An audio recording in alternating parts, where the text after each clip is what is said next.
ಅನಸೂಯ, ಪ್ರೇಮದ ಎಂತಹ ಸುಂದರ ಸಮಯವಲ್ಲವೇ? ನಮ್ಮ ಆಶ್ರಮದ ಹೂದೋಟ ಇಂದು ಅರಳಿದ ಹೂಗಳಿಂದ ಕಂಗೊಳಿಸುತ್ತಿದೆ ಅಲ್ಲವೇ? ಹೌದು ಶಕ್ಕು, ಅವುಗಳಷ್ಟೇ ಚಂದ ಅವುಗಳ ಹೆಸರು. ಅಂಬೋಜ, ಉತ್ತರಾಣಿ, ಉಮ್ಮತ, ಕುಂದ, ಕುಮುದ, ಕಮಲ, ಚೆಂಡು, ಚಂಪಕ, ವೃಂದ, ನಾಗಪುಷ್ಪ, ನೀಲೋತ್ಪಲ, ಪದುಮ, ಪದುಮಿನಿ, ಪಾರಿಜಾತ, ಪುನಂಗ, ಶತಪತ್ರ, ದತ್ತುರ, ಹೇಮಪುಷ್ಪ, ಸುಮಂಗಲ ಪುಷ್ಪ, ಅದು ನೋಡು ಮಂದಾರ ಪುಷ್ಪ. ಬರುವ ಗಂಡು ದುಂಬಿಗಳಿಗಂತೂ ರಸದ ಔತಣ. ಸಾಕು ಸುಮ್ಮನೆರೆ ಮಾರಾಯ್ತಿ, ನೀನೊಬ್ಬಳು ಬರೀ ಇಂಥವೇ ಮಾತುಗಳು. ಶಕ್ಕು, ಇವಳದ್ದು ಇಟ್ಟಿದ್ದೆ. ನೀನು ಇಲ್ಲಿ ಹೂ ಬಿಡಿಸುತ್ತಿರು, ನಾವು ಅಲ್ಲಿ ಹೋಗಿ ಗರಿಕೆ ತರುತ್ತೇವೆ.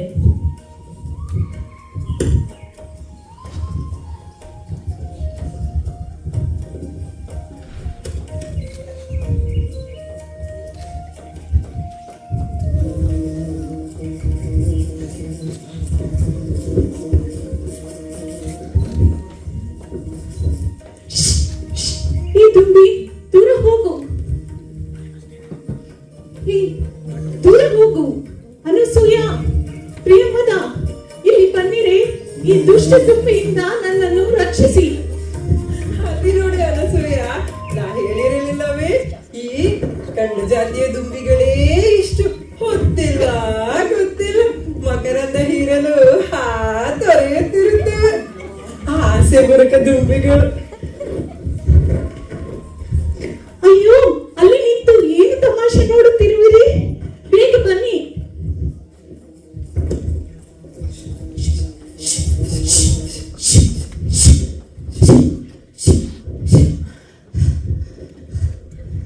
ಅಲ್ಲವೇ ಅನಸೂಯ, ಆ ದುಷ್ಟ ದುಂಬಿಗೆ ನನ್ನ ಸೌಂದರ್ಯ ಕಾಣುತ್ತಿಲ್ಲವೇನೆ?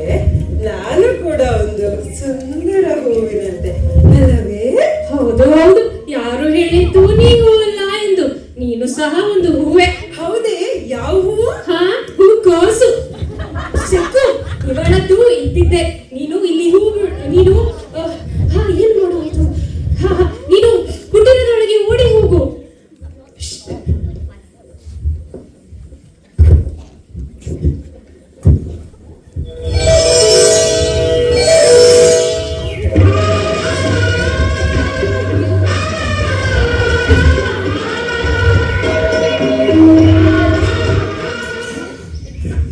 ಅಲ್ಲಿ ನೋಡಿ ಅನಸೂಯ, ಆ ದುಂಬಿ ತೊಂದರೆ ಹೋಯಿತೆಂದರೆ ಇನ್ನೊಂದರ ತೊಂದರೆ ಶುರುವಾದಂತಿದೆ. ಅಯ್ಯೋ, ಇದು ಯಾರಿದು? ಅಪರಿಚಿತ ಪುರುಷ ನಮ್ಮ ಆಶ್ರಮದೊಳಗೆ? ಯಾರೋ ಮಹಾ ದುಂಬಿ ವೀರನೇ ಇರಬೇಕು. ಸಾಕು ನಿನ್ನ ತಲೆಹರಡೆ. ಮೊದಲು ಅವನು ಯಾರು ಎಂದು ಹೋಗಿ ಕೇಳು. ಆಮೇಲೆ ಮೊದಲು ನಮ್ಮ ಶಕ್ಕುವನ್ನು ಬಿಡಲು ಹೇಳು. ಬಿಡುವುದೇ? ಇಲ್ಲಿ ನೋಡಿದರೆ ನಮ್ಮ ತೋಟದ ಹೂವೇ ದುಂಬಿಯನ್ನು ಬಾಚಿ ಹಿಡಿದಂತಿದೆ. ಯಾರನ್ನು ಯಾರಿಂದ ಬಿಡಿಸಬೇಕೋ ನಾ ಕಾಣೆ. ಸಾಕು ಸುಮ್ಮನೆ ಮಾರಾಯ್ತಿ. ಹೋಗು, ಮೊದಲು ಅವನು ಯಾರು ಎಂದು ಹೋಗಿ ಕೇಳು. ಆಯ್ತು ಆಯ್ತು, ಇರು ಹೋಗಿ ವಿಚಾರಿಸುವೆ.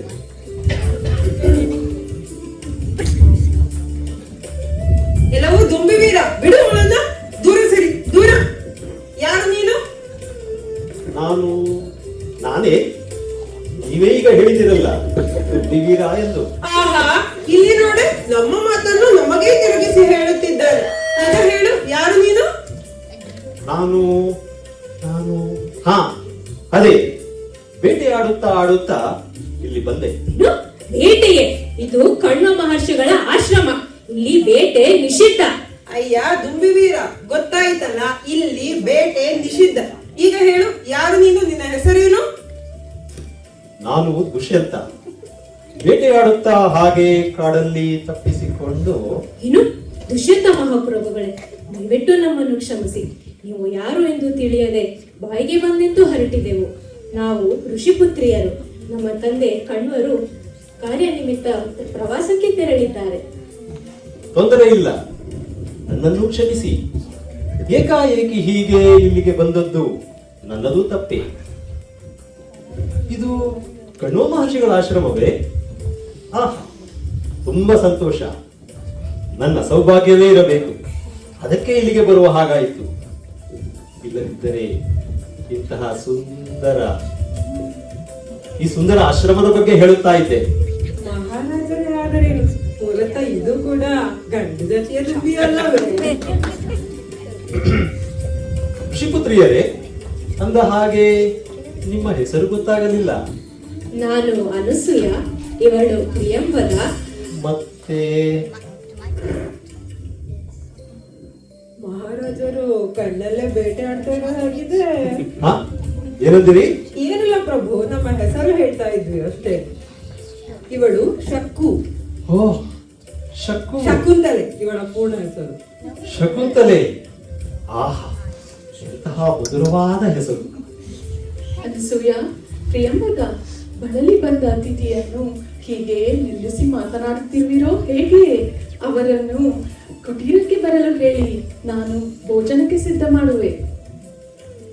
ಮಹಾರಾಜರೇ, ಭೋಜನ ಮಾಡಿರೋ ಇಲ್ಲ ನೋಡುತ್ತಾರೆ ಹೊಟ್ಟೆ ಗುಡಿಸಿಕೊಂಡಿರೋ? ಏನಂದಿರಿ? ಏನಿಲ್ಲ, ಇವಳು ಹಾಗೆ ಸದಾ ಏನಾದ್ರೂ ಗೊಣಗುತ್ತಲೇ ಇರುತ್ತಾಳೆ. ನೀವು ಬನ್ನಿ ಮಹಾಪ್ರಭು, ಕುಟೀರದೊಳಗೆ ದಯಮಾಡಿ. ಆಗಬಹುದು.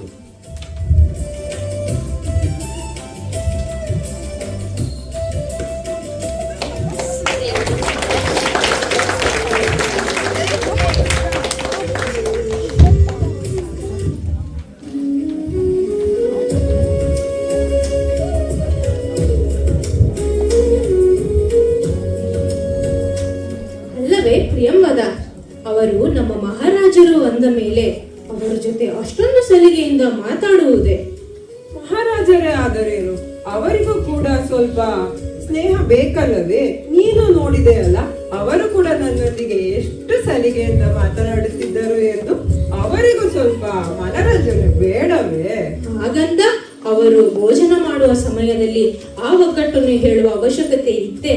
ಪಾಪ, ನಗ್ಗು ನಕ್ಕು ಬಿಟ್ಟಳಿಕೆಯೇ ಶುರುವಾಗಿ ಬಿಟ್ಟಿತು. ನಿಜ ಹೇಳಿ ಅನಸೂಯ, ನಿನಗೂ ಕೂಡ ನಗು ಬಂದಿತ್ತು ತಾನೆ? ನಿಜ ಹೇಳ. ಶಕ್ಕು, ಹೇಗೆ ಸಪ್ಪಗಿದ್ದೆಯಾ? ಕಳೆದೆರಡು ದಿನಗಳಿಂದ ನಾನು ಗಮನಿಸುತ್ತಲೇ ಇದ್ದೇನೆ. ನಿನ್ನ ಮುಖದಲ್ಲಿ ಮೊದಲಿನ ಆ ನಗು ಇಲ್ಲ. ನಮ್ಮ ಜೊತೆ ಹೆಚ್ಚು ಮಾತಿಲ್ಲ. ಸದಾ ಏನೋ ಚಿಂತೆಯಲ್ಲೇ ಇದ್ದಂತೆ ಇರುವೆ. ಇಲ್ವಾ? ಹೇಳು, ಏನಾಗಿದೆ ನಿನಗೆ?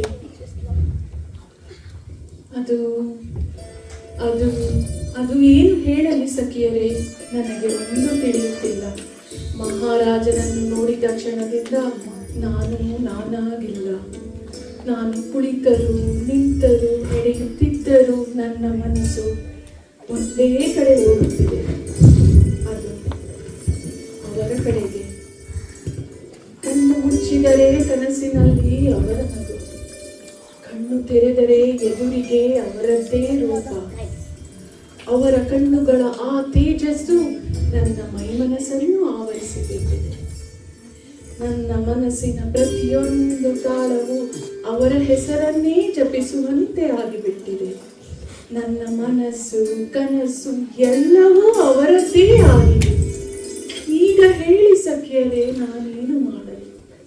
ಶಕ್ಕು, ಇದು ಖಂಡಿತ ಪ್ರೇಮವೇ. ನಿನಗೆ ದುಷ್ಯಂತ ಮಹಾರಾಜರಲ್ಲಿ ಅನುರಾಗ ಉಂಟಾಗಿದೆ.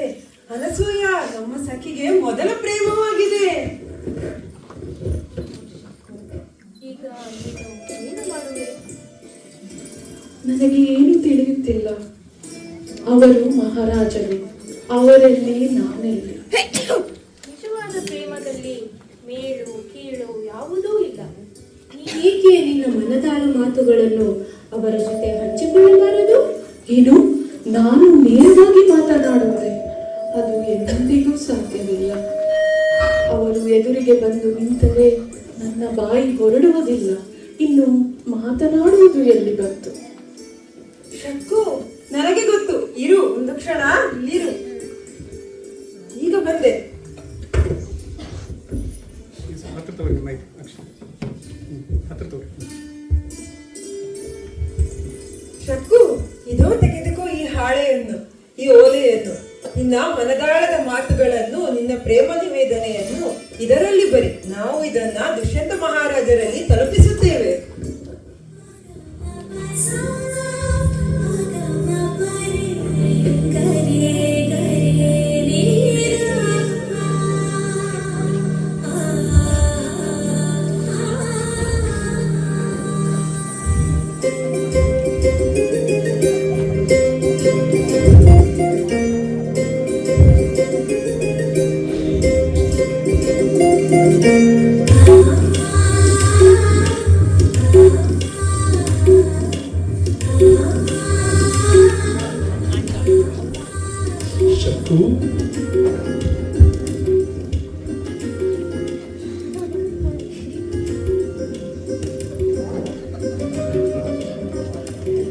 ಸ್ವಾಮಿ, ನನ್ನ ಓಲೆಯನ್ನು ಇಷ್ಟು ಬೇಗ ಓದಿದಿರೇ?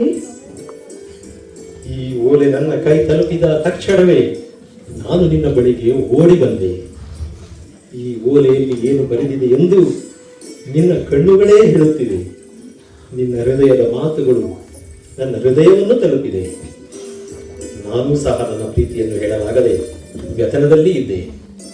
ನೀನು ನನ್ನನ್ನು ಸ್ವೀಕರಿಸುತ್ತೀಯೋ ಇಲ್ಲವೆಂಬ ಆತಂಕದಲ್ಲಿ ಇದ್ದೆ. ನನ್ನ ಮನದಾಳದ ಮಾತನ್ನು ಈಗ ಹೇಳುತ್ತಿದ್ದೇನೆ. ಪ್ರಿಯೆ ಶಕು, ನನ್ನ ಜೊತೆ ನನ್ನ ಪತ್ನಿಯಾಗಿ ನನ್ನ ಅರಮನೆಗೆ ಬರುವೆಯಾ? ಸ್ವಾಮಿ, ನಿಮ್ಮ ಪ್ರೀತಿ ಪಡೆದ ನಾನೇ ಧನ್ಯ. ಈ ಕ್ಷಣದಿಂದ ನಾನು ನಿಮ್ಮವಳು. ನಿಮ್ಮ ಪತ್ನಿಯಾಗಲು ನನಗೆ ಸಂಪೂರ್ಣ ಒಪ್ಪಿಗೆ ಇದೆ.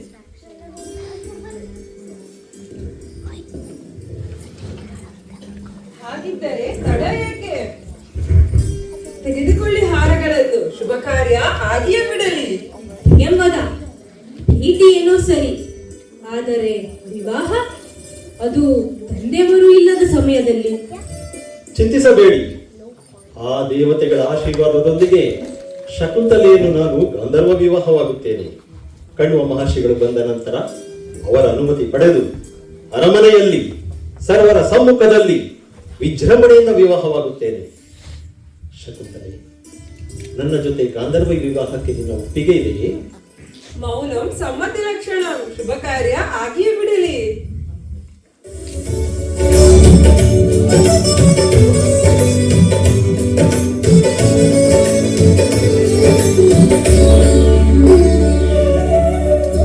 ಶಕುಂತಲೆ, ನನಗೆ ತುಂಬಾ ಸಂತಸವಾಗುತ್ತಿದೆ. ಇಷ್ಟು ದಿನ ನೀನು ಈ ಆಶ್ರಮದ ಕಣ್ಮಣಿಯಾಗಿದ್ದೆ, ನಮ್ಮ ಪ್ರೀತಿಯ ಸಖಿಯಾಗಿದ್ದೆ. ಆದರೆ ಇನ್ನು ಮೇಲೆ ನೀನು ಮಹಾರಾಣಿ. ನಿನ್ನ ಬಾಳು ಹಸನವಾಗಿರಲಿ, ನಿನಗೆ ಮಂಗಳವಾಗಲಿ ಸಖಿ. ಅಯ್ಯೋ ಅನಸೂಯ, ಬಾಯ್ಲಿ. ಈಗ ಅವರು ನವವಿವಾಹಿತರು. ಅವರ ಜೊತೆ ಮಾತನಾಡಿ ಕಾಲಹರಣ ಮಾಡಬೇಡ. ಅವರಿಗೆ ಏಕಾಂತದಲ್ಲಿ ಬಾ.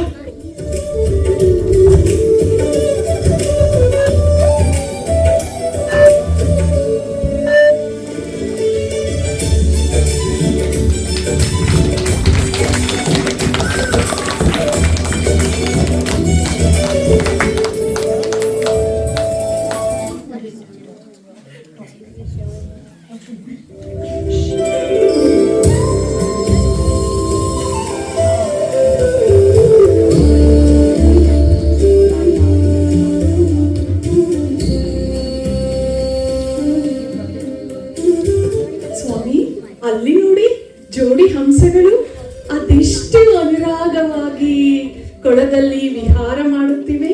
ನಮ್ಮ ಜೋಡಿಯ ತರಹ ಅಲ್ಲವೇ ಪ್ರಭು? ಸ್ವಾಮಿ, ಸ್ವಾಮಿ, ಏನಾಯಿತು? ಯಾಕೋ ನಿಮ್ಮ ಮುಖದಲ್ಲಿ ಕಳವಳ ಕಾಣಿಸುತ್ತಿದೆಯಲ್ಲ? ಪ್ರಿಯೆ ಶಕು, ಅದನ್ನೇ ಹೇಗೆ ಹೇಳಬೇಕೆಂದೇ ತಿಳಿಯುತ್ತಿಲ್ಲ. ಏನಾಯಿತು ಸ್ವಾಮಿ? ಇವತ್ತು ಪ್ರಾತಃ ಕಾಲ ರಾಜದೂತನು ಮಂತ್ರಿಗಳ ಸಂದೇಶ ತಂದಿದ್ದಾನೆ. ರಾಜ್ಯದಲ್ಲಿ ಏನೋ ಸಮಸ್ಯೆ ಇದೆ, ನಾನು ಬರಲೇಬೇಕಂತೆ. ಜೊತೆಯಲ್ಲಿ ನಿನ್ನನ್ನು ಕರೆದೊಯ್ಯಬೇಕೆಂದರೆ ಕಣ್ವ ಮಹರ್ಷಿಗಳು ಇನ್ನೂ ಬಂದಿಲ್ಲ. ಅವರ ಅನುಮತಿ ಇಲ್ಲದೆ ಹಾಗೆ ಮಾಡಲಾಗುವುದೂ ಇಲ್ಲ. ಆದರೆ ನಿನ್ನನ್ನು ಇಲ್ಲಿಯೇ ಬಿಟ್ಟು ಹೋಗಲು ಮನಸ್ಸಿಲ್ಲ. ಏನು ಮಾಡಬೇಕೆಂಬುದೇ ತಿಳಿಯದಾಗಿದೆ. ಏನೋ ದ್ವಂದ್ವ ಕಾಡುತ್ತಿದೆ. ಪ್ರಭು, ಹೋಗಿ ಬನ್ನಿ. ನಿಮ್ಮ ಕರ್ತವ್ಯಕ್ಕೆ ನಾನು ಎಂದೂ ಭಂಗ ತರುವುದಿಲ್ಲ. ನೀವು ನನಗಿಂತ ಮುಂಚೆ ಪ್ರಜೆಗಳಿಗೆ ಸೇರಿದವರು. ಪ್ರಜಾ ಸೇವೆಯೇ ಕ್ಷತ್ರಿಯನ ಮಹಾಧರ್ಮ. ನಾನು ನಿಮಗೋಸ್ಕರ ಕಾತರದಿಂದ ಕಾಯುತ್ತಿರುವೆ. ಆದರೆ ಸ್ವಾಮಿ, ನನ್ನನ್ನು ಮರೆಯದಿರಿ. ನಿಮಗೋಸ್ಕರ ಒಂದು ಜೀವ ಇಲ್ಲಿ ಕಾಯುತ್ತಿರುತ್ತದೆ ಎಂದು ನಿಮಗೆ ನೆನಪಿರು. ಎಲ್ಲಿಯಾದರೂ ಉಂಟೆ ಪ್ರಿಯೆ, ನೀನೇ ನನ್ನ ಉಸಿರಾಗಿರುವಾಗ ನಿನ್ನನ್ನು ಮರೆಯುವ ಮಾತೇ ಇಲ್ಲ. ಇದು ನನ್ನ ರಾಜ ಉಂಗುರ.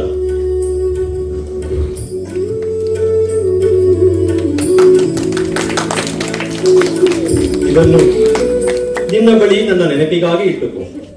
ನಾ ಬರುವ ತನಕ ನಾನು ಮಾಡುವ ಆ ನನ್ನ ರಾಜ ಕಾರ್ಯವೆಲ್ಲ ಮುಗಿದ ಮೇಲೆ ನಾನು ಮಾಡುವ ಮೊದಲ ಕಾರ್ಯವೇ ನಿನ್ನನ್ನು ನನ್ನ ಮಡದಿಯಾಗಿ ಅರಮನೆಗೆ ಕರೆದುಕೊಂಡು ಹೋಗುವುದು. ಚಿಂತಿಸಬೇಡ, ಬೇಗ ಬರುವೆ.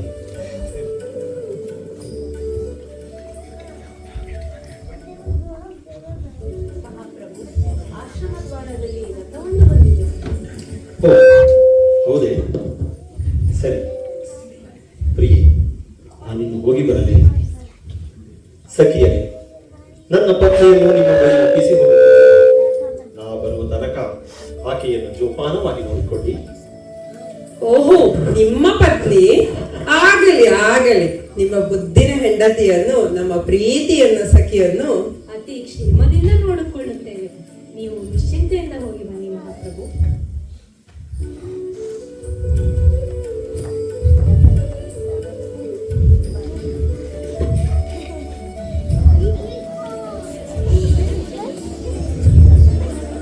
ಶಕ್ಕು, ಇಲ್ಲಿರು, ನಾವು ಈಗ ಬರುತ್ತೇವೆ.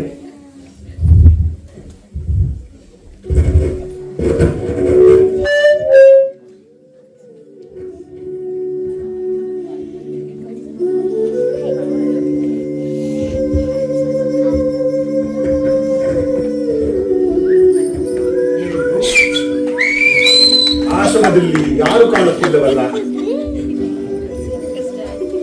ಯಾರಲ್ಲಿ? ಓ, ಋಷಿಪುತ್ರಿ ಶಕುಂತಲೆ ಇಲ್ಲೇ ಇರುವವಳು. ಶಕುಂತಲೆ, ನಿಮ್ಮ ತಂದೆಯವರು ಆಶ್ರಮದಲ್ಲಿ ಇಲ್ಲವೇ? ಶಕುಂತಲೆ, ಶಕುಂತಲೆ, ನಾನು ಹೇಳಿದ್ದು ಕೇಳಿಸಲಿಲ್ಲವೇ? ಕಣ್ಣ ಮಹರ್ಷಿಗಳು ಆಶ್ರಮದಲ್ಲಿ ಇಲ್ಲವೇ? ಇದಂತಹ ಒದ್ದಡದ ಆಶ್ರಮದ ಬಾಯಿಯಲ್ಲಿ ಆಗಮಿಸುವ ಈ ಅತಿಥಿ ದೂರಾಸ ಮುನಿಯನ್ನು ಈ ರೀತಿ ತಾತ್ಸಾರವೇ? ಶಕುಂತಲೆ, ನೀನು ನೀನಾರ ನೆನಪಿನಲ್ಲಿ ನನ್ನ ಆಗಮನವನ್ನು ಲೆಕ್ಕಿಸದೆ ಮಾಯ ಮಾಡದೆ ಕುಳಿತಿರೋಳು. ಅವನು ಈ ಕ್ಷಣದಿಂದಲೇ ನಿನ್ನನ್ನು ಮರೆಯುವಂತಾಗಲಿ. ಇದು ಈ ದೂರ್ವಾಸ ಮುನಿಯು ಕೊಡುತ್ತಿರುವ ಶಾಪ. ಅಯ್ಯೋ ಅಯ್ಯೋ ಮುನಿಗಳೇ, ದಯವಿಟ್ಟು ನಮ್ಮ ಸಖಿ ಶಕುವನ್ನು ಕ್ಷಮಿಸಿ ಬಿಡಿ. ಅವಳು ಕಳೆದ ಹಲವಾರು ದಿನಗಳಲ್ಲಿ ಅವಳ ಜೀವನದಲ್ಲಿ ಅನೇಕ ಘಟನೆಗಳು ನಡೆದು ಹೋಗಿವೆ. ಅವಳು ಅದೇ ಚಿಂತೆಯಲ್ಲಿದ್ದರು. ಹೌದು ಶ್ರೇಷ್ಠರೇ, ತ್ರಿಕಾಲಜ್ಞಾನಿಯಾದ ನಿಮಗೆ ಅರಿಯಲು ಯಾವುದೂ ಇಲ್ಲ. ದಯವಿಟ್ಟು ನಮ್ಮ ಸಖಿಯ ಮೇಲೆ ಕರುಣೆ ತೋರಿಸಿ. ಋಷಿಪುತ್ರಿಯರೇ, ನಿಮ್ಮ ಸಖಿಯ ಪರಿಸ್ಥಿತಿ ನನಗೆ ಅರ್ಥವಾಯಿತು. ಇವಳ ಎಲ್ಲಾ ತಪ್ಪನ್ನು ನಾನು ಕ್ಷಮಿಸುವೆ. ಆದರೆ ಬಿಟ್ಟ ಬಾಣ ಕೊಟ್ಟ ಶಾಪ ಎಂದಿಗೂ ಹಿಂಪಡೆಯಲಾಗದು. ಇದಕ್ಕೆ ಒಂದು ಪರಿಹಾರ ಸೂಚಿಸುತ್ತೇನೆ. ಶಕುಂತಲೆಗೆ ದುಷ್ಯಂತನು ಕೊಟ್ಟಿರುವ ಯಾವುದಾದರೂ ಒಂದು ನೆನಪಿನ ಉಡುಗೊರೆಯನ್ನು ನೋಡಿದರೆ ಅವನಿಗೆ ಮತ್ತೆ ಎಲ್ಲ ನೆನಪಾಗುವುದು. ಓಂ ನಮಃ ಶಿವಾಯ, ಓಂ ನಮಃ ಶಿವಾಯ.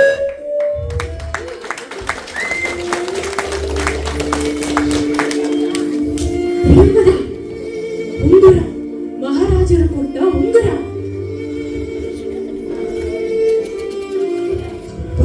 ಮಹಾರಾಜರು ಕೊಟ್ಟ ಉಂಗುರ ಬೆರಳಲ್ಲೇ ಇದೆ. ಇನ್ನೇನು ಚಿಂತೆ ಇಲ್ಲ.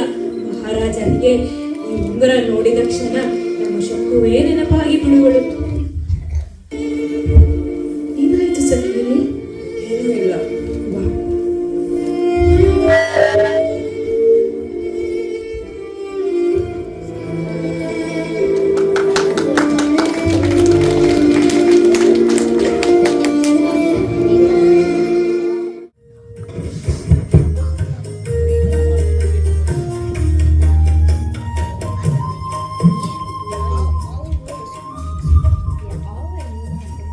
ಅನಸೂಯ, ನಮ್ಮ ಶಕುವಿನ ಅದೃಷ್ಟವೆಂದರೆ ಅದೃಷ್ಟ ಅಲ್ಲವೇ?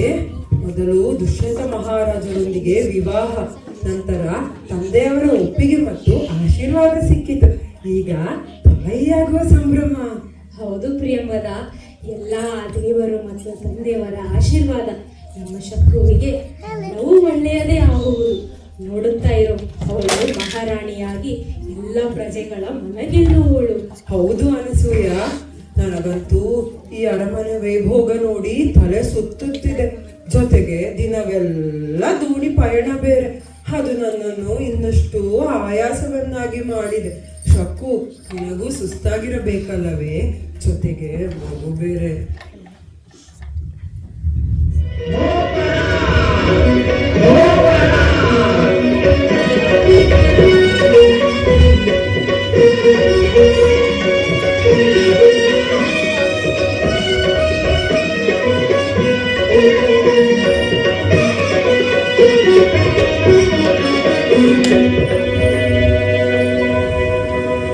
ಋಷ್ಯೇಂದ್ರ ಮಹಾರಾಜರಿಗೆ ಪ್ರಣಾಮಗಳು.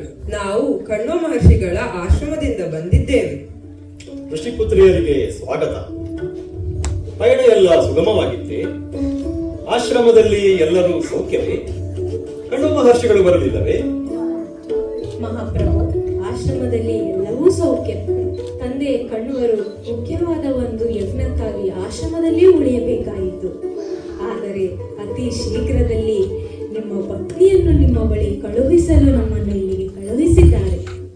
ಜೊತೆಗೆ ನಿಮಗೊಂದು ಸಂತಸದ ಸುದ್ದಿ, ನಿಮ್ಮ ಪತ್ನಿ ಈಗ ಗರ್ಭವತಿ. ಏನು? ನಮ್ಮ ಪತ್ನಿಯೇ? ನೋಡಿದಿರಾ ಸಭಿಕರೇ, ನನ್ನ ಪತ್ನಿಯಂತೆ ನನಗೇ ಆಮಂತ್ರಣವಿಲ್ಲದೆ, ನನ್ನ ಮದುವೆಯಂತೆ ನನಗೇ ತಿಳಿಯದಂತೆ, ನನ್ನ ಮಗುವಂತೆ ನನಗೆ ಗೊತ್ತಿಲ್ಲದಂತೆ.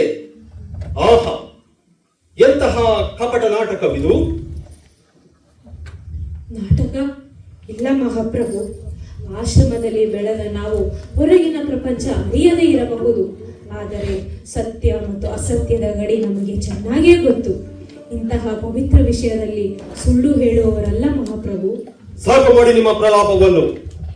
ನನಗಾವ ಮದುವೆಯಾಗಿಲ್ಲ. ಆಗಿದ್ದರೆ ಅದು ಇಡೀ ಜಗತ್ತಿಗೆ ತಿಳಿಯುತ್ತಿತ್ತು. ಗುರು ಹಿರಿಯರ ಸಮ್ಮುಖದಲ್ಲಿ ಅತಿ ವಿಜೃಂಭಣೆಯಿಂದ ನನ್ನ ವಿವಾಹವಾಗುತ್ತಿತ್ತು. ಅಂತಹುದರಲ್ಲಿ ನೀವೇಕೆ ನನ್ನ ಮೇಲೆ ಈ ಆಪಾದನೆ ಮಾಡುತ್ತಿದ್ದೀರಿ? ನನ್ನ ಗೌರವಕ್ಕೆ, ನನ್ನ ವಂಶಕ್ಕೆ ಕಳಂಕ ತರುವ ಈ ಮಾತುಗಳನ್ನು ಖಂಡಿತ ನಾನು ನಂಬುವುದಿಲ್ಲ. ಸ್ವಾಮಿ, ನಾನು ಶಕುಂತಲೆ, ನಿಮ್ಮ ಪ್ರೀತಿಯ ಶಕುಂತಲೆ. ತಿಂಗಳುಗಳ ಹಿಂದೆಯಷ್ಟೇ ನೀವು ನಮ್ಮ ಆಶ್ರಮಕ್ಕೆ ಬಂದಿದ್ದೀರಿ. ನಮ್ಮಿಬ್ಬರ ನಡುವೆ ಪ್ರೇಮಾಂಕುರವಾಗಿ ನಾವು ಗಾಂಧರ್ವ ವಿವಾಹವಾಗಿದ್ದೆವು. ಇರಬಹುದು ದೇವಿ, ನಿನ್ನ ಸೌಂದರ್ಯ ಯಾವ ದೇವಕನ್ಯೆಗಿಂತಲೂ ಕಡಿಮೆ ಇಲ್ಲ. ನಿನ್ನಂತ ಅಪರೂಪದ ಸೌಂದರ್ಯವತಿ ನನ್ನ ಪತ್ನಿಯಲ್ಲ ಅನ್ನುವುದು ನನ್ನ ದುರದೃಷ್ಟವೇ ಸರಿ. ಆದರೆ ಸುಳ್ಳು ಹೇಳಿಕೊಂಡು ಬಂದ ನಿಮ್ಮ ಈ ಮಾತುಗಳನ್ನು ಖಂಡಿತ ನಾನು ನಂಬುವುದಿಲ್ಲ. ಅದಾವ ಧೈರ್ಯದ ಮೇಲೆ ನಾನು ನಿನ್ನನ್ನು ಮದುವೆಯಾದೆ ಎಂದು ಹೇಳುವೆ? ಏನಿದೆ ಸಾಕ್ಷಿ? ಹೌದು ಸ್ವಾಮಿ, ಸಾಕ್ಷಿ ಇದೆ. ಅದು ನೀವು ನಿಮ್ಮ ಕೈಯಿಂದ ಕೊಟ್ಟ ಉಂಗುರ. ಇದೋ ನೋಡಿ. ಯಾವ ಉಂಗುರ? ಯಾರ ಉಂಗುರ? ಮುಖ್ಯವಾಗಿ ಎಲ್ಲಿದೆ ಉಂಗುರ? ಇದೋ ಇಲ್ಲಿ. ಅನಸೂಯ, ಪ್ರಿಯವಾದ ನನ್ನ ಉಂಗುರ ಇಲ್ಲೇ ನನ್ನ ಕೈ ಬೆರಳಲ್ಲೇ ಇತ್ತಲ್ಲವೇ? ನಿಮಗೇನಾದರೂ ಕೊಟ್ಟೆನೆ? ನೋಡಿ ನೋಡಿ, ಇಲ್ಲೇ ಎಲ್ಲೋ ಬಿದ್ದಿರಬೇಕು. ನೋಡಿ ನೋಡಿ. ಸಾಕು ಮಾಡಿ ನಿಮ್ಮ ಈ ಪ್ರಹಸನವನ್ನು. ಬೇರೆ ಯಾರಾದರೂ ನಮ್ಮ ಮೇಲೆ ಇಂತಹ ಆಪಾದನೆ ಮಾಡಿದ್ದರೆ ಅವರಿಗೆ ಅತ್ಯಂತ ಕಠಿಣ ಶಿಕ್ಷೆ ವಿಧಿಸುತ್ತಿದ್ದೆ. ಕಣ್ವ ಮಹರ್ಷಿಗಳ ಆಶ್ರಮದಿಂದ ಬಂದವರಾಗಿದ್ದಕ್ಕೆ ನಿಮ್ಮ ತಪ್ಪನ್ನು ಮನ್ನಿಸುತ್ತಿದ್ದೇನೆ. ಈ ಕೂಡಲೇ ಸಭೆಯನ್ನು ಬಿಟ್ಟು ತೊಲಗಿ ಹೋಗಿ ಕಣ್ಣ ಮುಂದೆ ನಿಲ್ಲಬೇಡಿ. ನಡೆಯಿರಿ. ಸ್ವಾಮಿ, ಸ್ವಾಮಿ, ಅಮ್ಮ, ಅಮ್ಮ, ಶಕ್ಕು, ಶಕ್ಕು, ಶಕ್ಕು.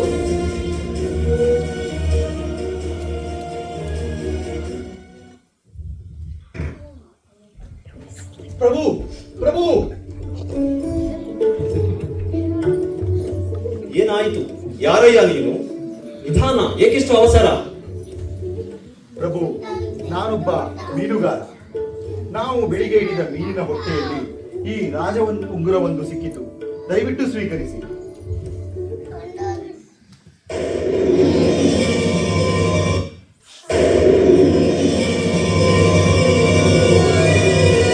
ಓ, ನನ್ನ ಉಂಗುರ ಇದು. ಇದು ನಾನು ಶಕುಂತಲೆಗೆ ಕೊಟ್ಟದ್ದು. ಹೌದು ಹೌದು, ಈಗ ಎಲ್ಲವೂ ಮಿಂಚಿನಂತೆ ನೆನಪಾಗುತ್ತಿದೆ. ನಾನು ಕಣ್ವ ಮಹರ್ಷಿಗಳ ಆಶ್ರಮಕ್ಕೆ ಹೋದದ್ದು ಶಕುಂತಲೆಯನ್ನು ಗಾಂಧಾರ್ವ ವಿವಾಹವಾದದ್ದು ಎಲ್ಲವೂ ನೆನಪಾಗುತ್ತಿದೆ. ಅಂದರೆ ಆಗ ಬಂದದ್ದು ನಮ್ಮ ಪತ್ನಿ ಶಕುಂತಲೆಯೇ? ಅಯ್ಯೋ ದೇವರೇ, ನಾನು ಏನು ಮಾಡಿಬಿಟ್ಟೆ? ನನ್ನ ಬುದ್ಧಿಗೆ ಅದಾವ ಮಂಕು ಬಳೆದಿತ್ತು. ನನ್ನ ಪತ್ನಿಯನ್ನೇ ಗುರುತಿಸಲಾರದೆ ಹೋದೆನಲ್ಲ. ಅಯ್ಯೋ ಅಯ್ಯೋ ಅಯ್ಯ ಮೀನುಗಾರನೇ, ನೀನೇಕೆ ಇಷ್ಟು ತಡ ಮಾಡಿದೆ? ಸ್ವಲ್ಪ ಹೊತ್ತಾದರೂ ಮುಂಚೆ ಬಂದಿದ್ದರೆ.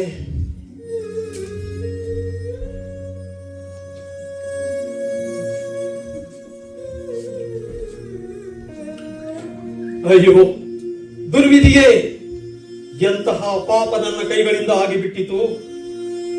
ಏನೇ ಆಗಲಿ ನಿನ್ನ ಕೈ ಬಿಡುವುದಿಲ್ಲ ಎಂದು ಶಕುಂತಲೆಗೆ ಕೊಟ್ಟ ಮಾತಿಗೆ ನಾನು ತಪ್ಪಿಬಿಟ್ಟೆನಲ್ಲ. ಅಯ್ಯೋ ತಂದೆಯೇ, ಪರಮೇಶ್ವರ, ನನ್ನಿಂದ ಎಂತ ಘೋರ ಅಪರಾಧ ಮಾಡಿಸಿಬಿಟ್ಟೆ.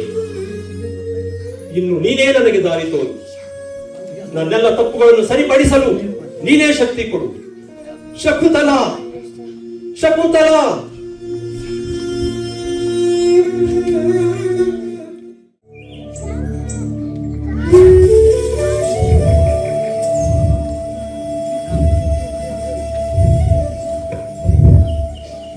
ಸರ್ವದಮನ, ಇಲ್ಲಿ ಆಟ ಆಡುತ್ತೀರು?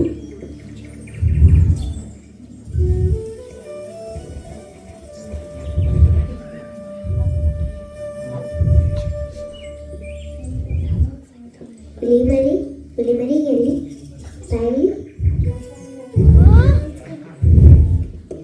ಎಲ್ಲಿ ನಾನಿನ ಹಲ್ಲನ್ನು ಎನಿಸುತ್ತೇನೆ.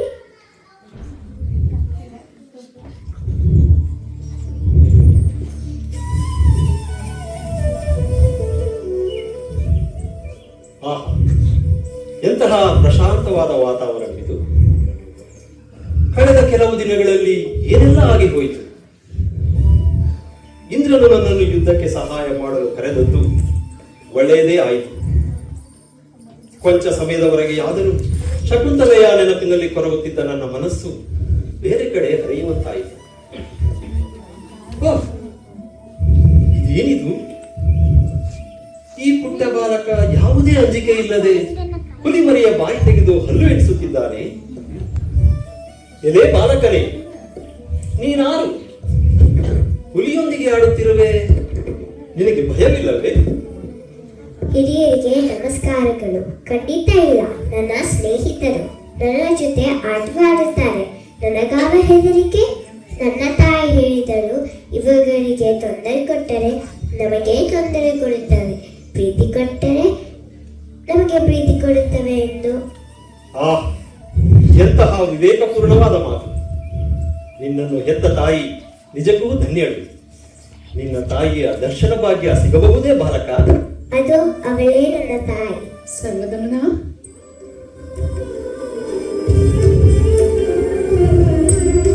ಶಕುಂತಲೆ, ಶಕುಂತಲೆ, ನನ್ನ ಪ್ರೀತಿಯ ಶಕುಂತಲೆ, ನನ್ನ ಪತ್ನಿಯ ಶಕುಂತಲೆ, ಕೊನೆಗೂ ಸಿಕ್ಕಿದೆಯಾ? ಸ್ವಾಮಿ, ನನ್ನ ನೆನಪು ನಿಮಗೆ ಬಂದಿದ್ದೆ. ಹೇಗಿದ್ದೀರಾ ಪ್ರಭು? ತುಂಬಾ ಇಳಿದು ಹೋಗಿಬಿಟ್ಟಿದ್ದೀರಾ. ಕ್ಷಮಿಸಿಬಿಡು ನನ್ನ ಘೋರ ಅಪರಾಧವನ್ನು.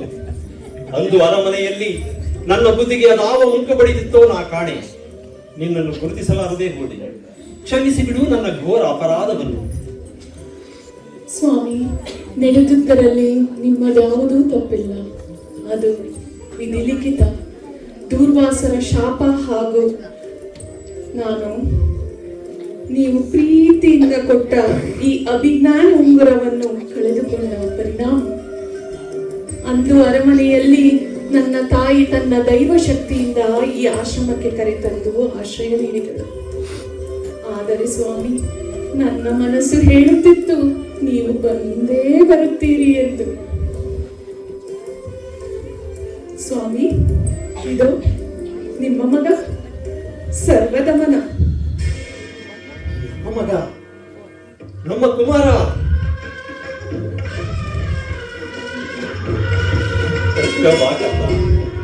ಹತ್ತಿರ ಬಾ. ಈ ನಿನ್ನ ತಂದೆಯನ್ನೊಮ್ಮೆ ಬಿಗಿದಪ್ಪಿ ತಂದೆ ಎಂದು ಕರೆ. ಬಾ ಕಂದ, ಬಾ.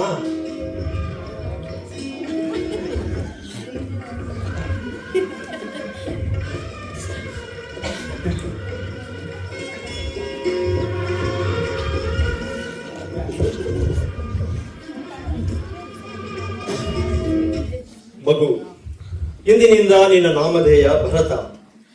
ಮುಂದೆ ನೀನಾಡುವ ಈ ನಾಡೆಲ್ಲ ಭರತಖಂಡ ಎಂದು ಪ್ರಸಿದ್ಧವಾಗಿ ಅಜರಾಮರವಾಗಿರಲಿ. ಆ ತಾಯಿ ಭುವನೇಶ್ವರಿ ಸಕಲರಿಗೂ ಒಳ್ಳೆಯದನ್ನು ಮಾಡಲಿ.